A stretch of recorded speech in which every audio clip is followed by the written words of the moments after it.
So, in the previous lesson, we have taken our first look at the grammar of graphics and how one can use it to create high-quality scientific graphs using R. And even though it was just the first look that we have taken, it was by no means a superficial one. In particular, not only did we discuss how we can create graphs, we also talked about the basic fundamental principles behind the grammar of graphics. So, for example, we discussed the idea that the data that we supply for plotting should be in tidy format. And second of all, we also discussed the very important concept that just like human languages have sentences with fixed grammatical entries, in the same way, scientific graphs also have fixed grammatical entries, if you will, and those will always be the same for every graph. They just have to be filled out with different content based on what we want the graph to convey. In particular, we talked about three components which every graph always shares, namely some data that we plot, always given in the form of a table in tidy format. Then there are the aesthetic mappings, and if you remember, aesthetic mappings are all those properties of a plot that are being governed by our data. And finally, the geometry, which tells the system in what form the data should be displayed. So for example, we change the geometry to be able to display data in, say, scatterplot format, or histogram format, or boxplot format, or whatever other format we wish to use. So in this lesson, we're going to explore the grammar of graphics in more depth and looking at some of the further options we have to customize our graphs. So let us take a look. Before doing so, we are going to be using the Galapagos land snail dataset as usual, so we begin by loading it and assigning it to the variable snails. The first thing that we're going to be looking at are various themes that govern the overall layout and look and feel of a graph. So here is a graph that actually is the same that we ended with in the last lesson. So just to review what we were doing, we are plotting using the snails dataset, and the aesthetic mappings are size along the x-axis, so we have the shell size there, and shape along the y-axis, so we plot the shell shape there. Then we have two geoms here, namely a geom point, which creates a scatter plot, and a geom smooth, which creates some approximation to the data. In this case, because we specify method equals lm, that tells the system that it should be a linear model, and therefore we are fitting a straight line to the data. Now notice that geom point also has its own aesthetic mapping, namely color equals habitat, which means that the points are actually colored based on which habitat the given individual belongs to. So those snail individuals that are in the arid habitat, their corresponding points are in red, and those in the humid are in turquoise. Okay, so let us now actually focus on the final line of this piece of code, namely the plus theme underscore gray part.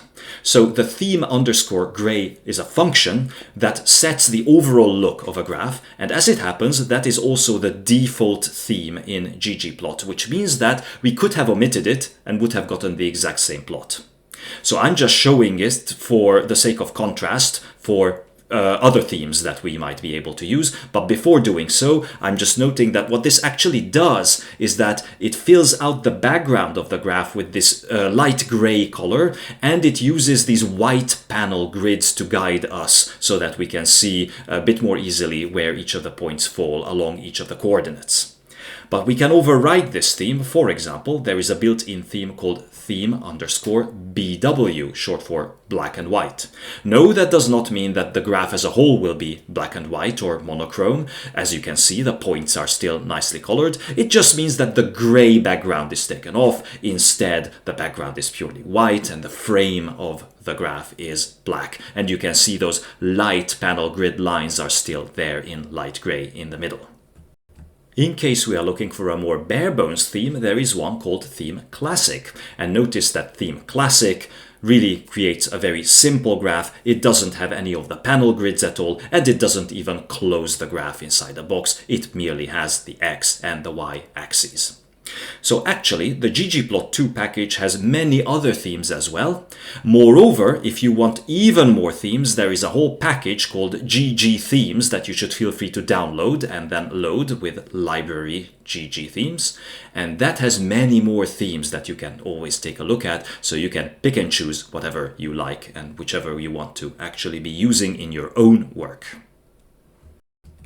The next major topic for today is that of scales, and the idea here is as follows. So thus far, whenever we have specified aesthetic mappings like X or Y or color, the particulars of how the data were displayed along the x-axis or the y-axis or the colors were picked, those were automatically determined to a large extent by the ggplot function. So for example, when we colored the points by habitat, the particular colors of red and turquoise were determined automatically. And that is fine very often, but sometimes we want to exert a little bit more control, and that is exactly what scales allow us to do. So as a very simple example, let us start with this plot that we have already created in the previous lesson. We have habitat along the x-axis, so it's either arid or humid, and we have shell shape along the y-axis, and they are summarized for each of the individual snails that fall in either the arid or the humid region using box plots. So this is the basic graph that we have, and this is what we're going to be embellishing now using scales. So how can we do that? In order to illustrate the ideas, let us actually just focus on first the y-axis here, that is the one displaying shell shape. If we want to change the scaling of the y-axis, we have to resort to a function called scale y continuous. Now, the ggplot2 package has several functions, each of which begin with the word scale, and all of them have to do with some sort of scaling. So they scale different aspects of the plot, and all of them follow this kind of convention that they begin with the word scale. Next up in that name of the function is y, and that again can vary. So if we would be scaling the x-axis, then that would be an x. If we would be scaling the colors, then that would be color. If we would be scaling the fill, then that would be fill, and so on and so forth. Finally, there is the word continuous in the name, and that is a very important concept. When we talk about a continuous axis, that means that any point along the axis represents a meaningful value. Or to put it in a different way, no matter which 2 points I pick along the axis, including 2 that are very, very close to one another, we can always meaningfully talk about points in between those 2. So this is in contrast, for example, with what you see along the x-axis. What we see along the x-axis is that there are only 2 permissible values, namely arid or humid, which that axis can take. That, by the way, is called a discrete scale. Discrete meaning that the values along the axis are distinct. So along the x-axis, it doesn't make any sense to talk about the value halfway in between arid and humid. That just makes no sense in this case. So it can only be either arid or humid. Whereas along the y-axis, it makes perfect sense to talk about the point or points in between any other 2 points that we might specify. So that is what we mean by a continuous scale. Every point along the axis is actually a meaningful value. Now, within the scale y continuous function, we can specify various things. One of them is the axis label that we use, that is the name that is written on the axis. Now, the default behavior for naming the axes is simply to inherit the name from the aesthetic mappings. So that is why along the x-axis you see that the name is habitat, which is literally the column name that we used to define the x aesthetic with. If we want to override this kind of behavior, then we can specify the name input to scale y continuous. And then if we define it as we do here as shell shape, then we override the default of just calling it shape. And instead, as you can see, the label is changed to shell shape. Next up, we can also change the axis limits, that is the lowest and largest points that the axis moves from and to. In this particular case, for example, notice that the 0 point along the y-axis is not quite at the center of the plot. While that might not be a big problem, it might be a bit nicer if we could specify the limits of the axis in such a way that it is symmetric, so that 0 is right in the middle. This can be done with the limits argument to scale y continuous. And if we specify limits, we have to define it as a vector of two entries, namely the lower limit and the higher limit. So the lower limit in this case is minus 0.17 and the upper limit is 0.17 plus 0.17. So as you can see, it is symmetric, and indeed, if you check out the graph right now, the axis has been adjusted a little bit and now the 0 point is right in the middle of the graph. Since we have just expanded the limits of the y-axis, you might find it maybe slightly jarring visually that the breaks along the axis, namely the tick marks that mark the values along the axis, minus 0.1, 0, and 0.1, are a bit too close to one another. It might be good to spread them out a little bit. For example, putting them at minus 0.15, 0, and 0.15.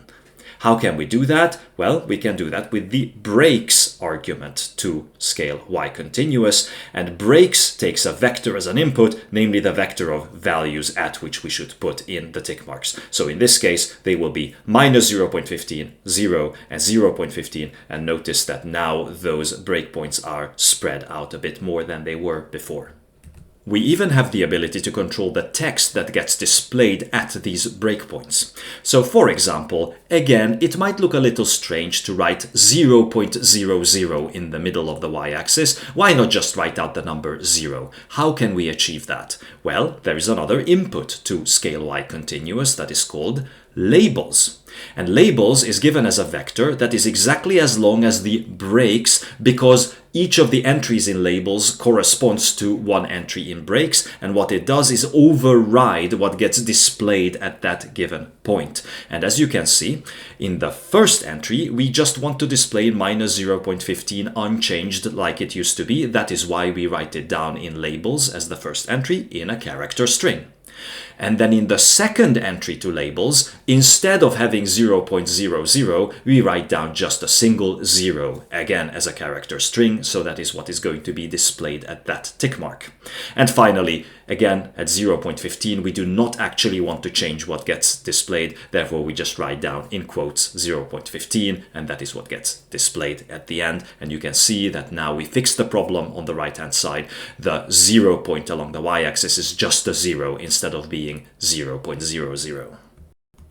So we see that we have quite a few options for tweaking the appearance of the y-axis using these inputs to the scale y continuous function. In fact, many of the same options are inherited by other scaling functions as well. Let us take one look at an example, namely, let us scale the x-axis. The one thing that we have to be careful there is that, as we have just discussed, the x-axis is a discrete scale. Therefore, instead of writing scale x continuous, that would not work. That would actually throw an error. Instead of that, we have to use scale x discrete. And again, scale x discrete takes many of the same options that scale x continuous would, or scale y continuous for that matter. Just let us take a look at one particular example here, namely the name argument. Let us override the default of just saying habitat with a lowercase h. Let's change it to habitat with an uppercase h. And as you can see, if we specify that in the name argument to scale x discrete, then we have a corresponding change on the graph. Now the label of the x-axis reads habitat with an uppercase h.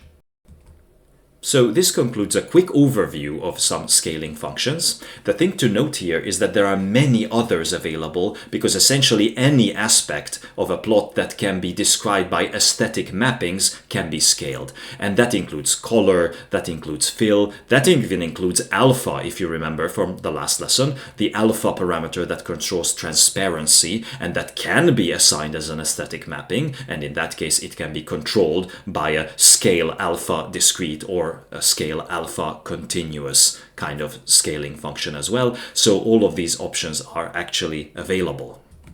So just as an example, let us look at the following program that illustrates how to use scales for example, the fill aesthetic. So the plot that is described by this program is much the same as in the previous slide. So as you can see, it's still a box plot. The y-axis and the x-axis are both scaled in exactly the same way as on the previous slide, so there's nothing new there. The novelty is, first of all, in the second line of the program. in the aesthetics, where apart from defining X with habitat and Y with shape, we also define fill through habitat. So that is change number 1. And change number 2 is in the final line of this program, where you see the scale fill manual option. So let's see what's going on here. First of all, let us ask the question, should the fill aesthetic be corresponding to a discrete or a continuous scale? Well, since it is defined by the habitat column, and habitat can only take on either the arid or humid values, it must be discrete. So it has to be a discrete scale, so one might think that we need to use scale fill discrete in this case. And yes, we can actually use that.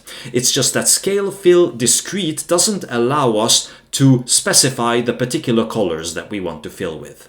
If we want to use a scale function that allows us to do that, we have to resort to scale fill manual. And the idea behind that function is that we get to define what colors the ggplot function should use in order to display the box plots.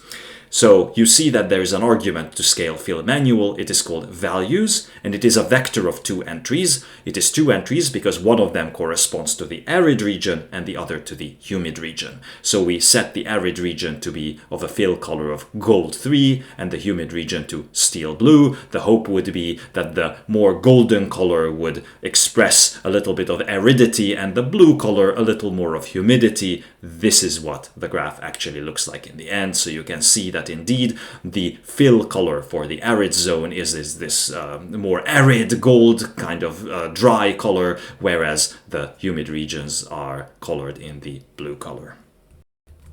So this concludes our brief look at various scales and how to tweak them. Again, the take home here is that what we've learned is not specific to just those few functions we looked at. They translate to equivalent ones as well. So for example, what we learned about scale y continuous naturally will translate to scale x continuous as well, and scale y discrete and scale x discrete, and so on. And the same thing about how to scale fill. Many of the things that we learned there will translate to how to scale color or how to scale transparency through the alpha parameter. So now you have the tools to be able to tweak the scales of practically anything that can be controlled on graphs. And if you need more information, Google and the help pages are your best friend. You can always look up what kind of options there are and what are the things that are available for you to tweak. So the next topic that we're going to be discussing is faceting. And when we talk about plot facets, all we mean is that there are subplots within a larger plot. So to introduce the idea, let us look at a graph that is similar to one that we have been creating in the last lesson, namely a histogram of all the shell shapes. So this is what it looks like. So again, the histogram is taller in regions where there's more data and shorter where there's fewer data. So it gives us an overview of the distribution of different shape values. Now, let us add something to this graph. Look at the final line of the code. It says facet wrap, and then the tilde symbol, the wiggly line, and then habitat. And habitat is, of course, one of the columns in the data. And that is important. When we facet, we have to specify a column like this. So the facet wrap function will split the data based on the values of the column that we specify after the tilde symbol inside the function. So since habitat can either be arid or humid, this means that we now have 2 subgraphs within the larger graph, or as we say, 2 facets to the plot. One of them, as you can see, is labeled arid, and the other is labeled humid. So now we have, instead of just a single histogram, we have 2 histograms, one for the arid region and one for the humid region, side by side. Incidentally, the side-by-side layout is by no means forced. One can tweak it by adding the ncol argument to facet wrap, which means number of columns. Incidentally, we can also specify the nrow argument, which would be the number of rows. So we could have specified that we want 2 rows, but in this case we went a bit simpler route and we just said we want a single column of facets. In that case, the 2 facets, instead of being displayed side by side, are displayed on top of one another. In this particular case, one could argue that this might even be a better way of displaying things, and the reason is simply that when the graphs are on top of one another, then they share the same x-axis, and therefore it is very easy to compare between the two facets whether the values in one of them tend to be a bit larger than in the other one. And in this case, it's very clearly seen that in the humid habitat, the shell shapes tend to be a bit smaller than in the arid habitat. And if we just move back 1 second here, it's not that easy to tell from this plot. Of course it is possible, but visually, if I go back again, it is more easy and immediate to tell using this kind of layout. Next up, let us look at something maybe a bit more interesting. To begin with, let us put the snail's dataset into tidy form with respect to the two traits, size and shape. As we've discussed a few lessons ago, that can be done with the pivot longer function. So we take the columns size and shape, and then organize them into key value pairs, and then name the key column trait and the value column value. So up to this point, the output from this program would be this. So you see that we have 446 rows in this table, which is double the number of rows that is the number of individuals in the data set, because since every individual has one size and one shape measurement, now those are split up into separate rows. So this table is tidy from the point of view of traits. So as you can see, there is a single trait in every row, either a size or a shape, and we record its value. But now we move on from this program and continue piping the result of this table into a ggplot function. And in that function, we say that the x aesthetic should be value, namely the measurement of the traits that we see, either of size or of shape. Then we want to display it using geom histogram, again with 20 bins. And then, instead of using facet wrap, there is a function called facet grid, and facet grid allows us to arrange the facets of a plot in 2 dimensions, so in rows and columns. And in this case, we have to define first the variable with respect to which we define the rows, that is going to be habitat. Then we write down the wiggly line, the tilde symbol, and after that we define or write down the name of the column by which we want to define the columns of the facets. And if we look at the output from this program, here it is. So you see that it is a 2 by 2 faceted plot, so 4 subplots here. The rows are arid and humid, those correspond to the habitat, and the columns correspond to the traits, shape, and size. Unfortunately, as you can notice, this is not a particularly good way of displaying the data, and the reason is that shape and size work on vastly different scales. So if you remember, the shape parameter is somewhere between -0.1 and 0.1, whereas the sizes, as you can see, are in the couple of dozens maybe. So that's why it's not a good idea to use the same x-axis for both of them. Can we fix this? Yes, actually there's a very simple fix. We go back to the exact same program that we were looking at before. The only change is in the final line. Namely, after habitat tilde trait, we added another argument to the facet grid function called scales. And scales is by default set to the character string fixed. And that means use the exact same scales for all the x and all the y axes. But they are possible to set differently. They can be set to free_x, which is what we're doing here. They can be set to free_y, or just free. And what they do is free_x, which we use here, means that the function can choose the x-axis separately for each of the columns. Free_y means that it can choose the y-axis freely for each of the rows, whereas free means that both the x and the y-axis can be chosen freely. So in this case, what we're telling the function is that keep the y-axis the same, scaled the same across the panel rows, but across the panel columns, feel free to choose the x-axis scales as you wish, and here is the result. Notice that along the y-axis it's still the same, so the 2 rows are scaled in the same manner, but along the columns the x-axis scales are completely different. So for shape, we have one scaling which goes from a little bit below minus 0.1 to a bit above 0.1, and for size we have a scale that goes from a little bit below 15 to 35. And now we can properly compare the distributions of these traits because the scale differences have been taken into account. And if you notice what has happened here, by creating this faceted plot, we managed to cram a lot of important information into one single graph. As our final topic for today, let us talk about plotting summary statistics. In fact, there is nothing new to learn here. All we need to do is combine our knowledge of how to obtain summaries using group by and summarize and ungroup, and combining our existing ggplot knowledge. So to start out, let's go back to the simple plot that we've been working with, habitat along the x-axis, and we display the shell shapes we're using box plots. So if you recall how a box plot is structured, you know that the whiskers span the whole range of the data. That is unless there are outliers, because if there are outliers, then we have to look at the largest / smallest of those to see where the data end or begin, as in this particular graph, for example, where you can see that there are, in many cases, outliers, so we have to take them into account. The point is, we can recreate a box plot-like object, and we will do so here by hand. It's going to be a bit simpler than the actual box plot, just for pedagogical purposes. We don't need to overcomplicate it, but I did want to show you how we can do this just by hand. To begin, let us look at this short program. We start with the snail's dataset.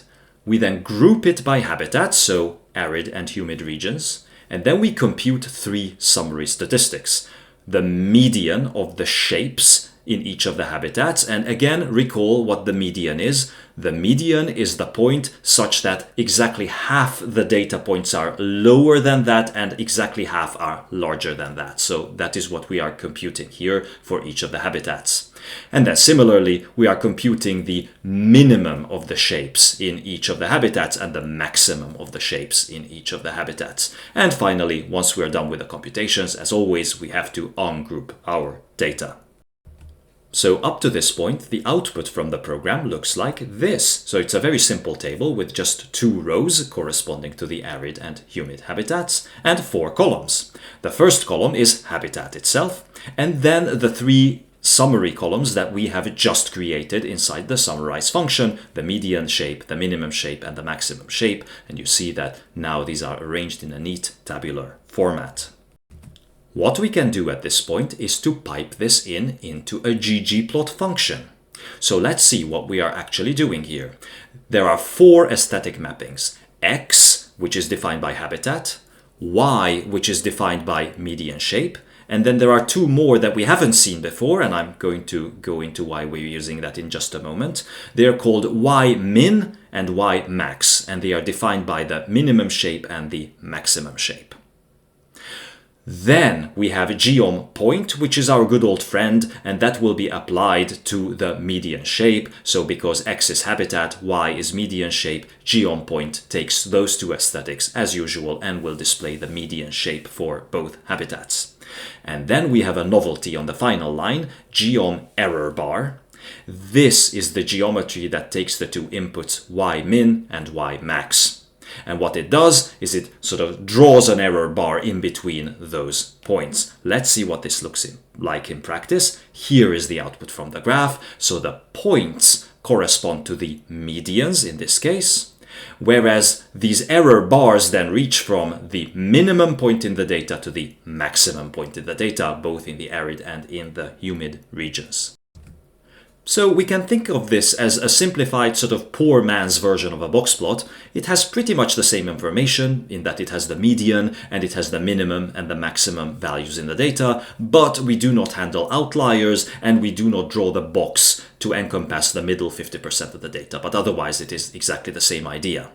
So this is just to illustrate a very common pattern of how we can plot summaries. So I'm not saying that this is what one should do instead of drawing box plots. In fact, normal standard box plots are probably superior to this because they contain the same information and a bit more. But this is to illustrate, let me just go back one step, the general pattern in which we can compute and display summaries. So that always follows this kind of pattern, where we compute some summary statistics and then pipe the results into a ggplot for display. So this means that we could be computing other kinds of summary statistics using the exact same pattern, ones that are more useful to us for some reason. So let me give you actually one very important example here, and I have to say that if you are taking this as a course at Linköping University, then this is not quite at your level yet. In a few weeks it will be. Isak will take over and will teach you basic statistics, and then this will all make sense. At this point it might not make sense yet, but I'm going to explain this anyway for the sake of those people who might know a little bit of statistics already. Namely, I'm going to be explaining how one can plot 95% confidence intervals around values. And here it is. Again, the pattern is the same as before. We group by habitat, and then in the summarize function we compute the following things. First of all, we need the average, and then we are going to be computing the confidence interval of that average. And to do that, we compute the standard deviation of the shape. Then we have to compute the number of observations in each group, and that we denote by capital N, and set it equal to lowercase n. And lowercase n is actually a neat little helper function available in the tidyverse that will simply tally up the number of observations per each group. So this is useful to know anyway. Then in the next line we compute this SEM property, which is standard error of the mean. And the standard error of the mean is computed as the standard deviation divided by the square root of the number of observations. So that is what we're computing there. And finally, CI stands for confidence interval. That is computed as the standard error of the mean times the quantile function of the t-distribution read off at 0.975, or as written here, 1 minus 0.025, or 1 minus 2.5%, and with 1 less degrees of freedom than the number of observations. So why, by the way, 2.5%? The reason is that this is a two-sided test. Therefore, instead of having 5% off from one side, we have 2.5% off from both sides here. And if you don't know what I'm talking about, don't worry about it at all. Otherwise, you will learn very soon. Then we ungroup the data, and then we simply display all of this and get back this graph here where we have the points denoting the mean, and the error bars now mean something different than they meant before. They no longer refer to how much spread there is in the data. Instead, what they mean is how certain we can be that the average is where we think it is. So this pretty much completes our foray into the grammar of graphics and how one can create graphs in R and the tidyverse.